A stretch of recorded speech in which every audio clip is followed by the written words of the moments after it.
Sa desisyon ng Department of Justice o DOJ Panel of Prosecutors, formal nang pinakakasuhan sa korte ang negosyanteng si Atong Ang kaugnay ng mga nawawala o missing sa Bungeros. Kasama rin sa pinasasampahan ng kaso ang 21 iba pa na karamihan ay opisyal at kawani ng Philippine National Police o PNP.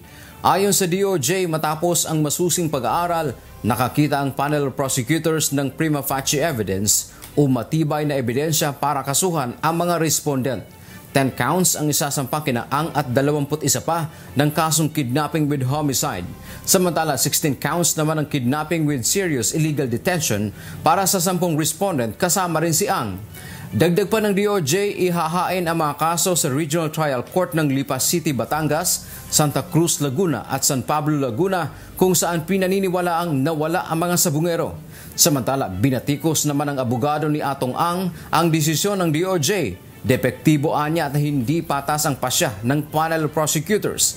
Maghahain sila ng motion for reconsideration upang mabaliktad ang desisyon.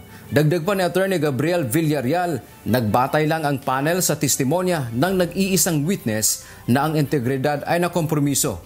Kampante anya sila na kaya nilang pasinungalingan ang malisyoso at imbentong pahayag ng testigo na si Jolie Patidongan alias Totoy.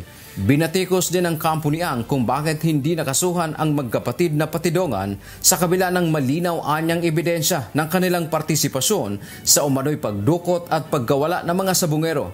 Sabi naman ng DOJ, hindi nila maibibigay ang kopya ng resolusyon sapagkat naniniwala silang maghahain ng motion for reconsideration ang respondents.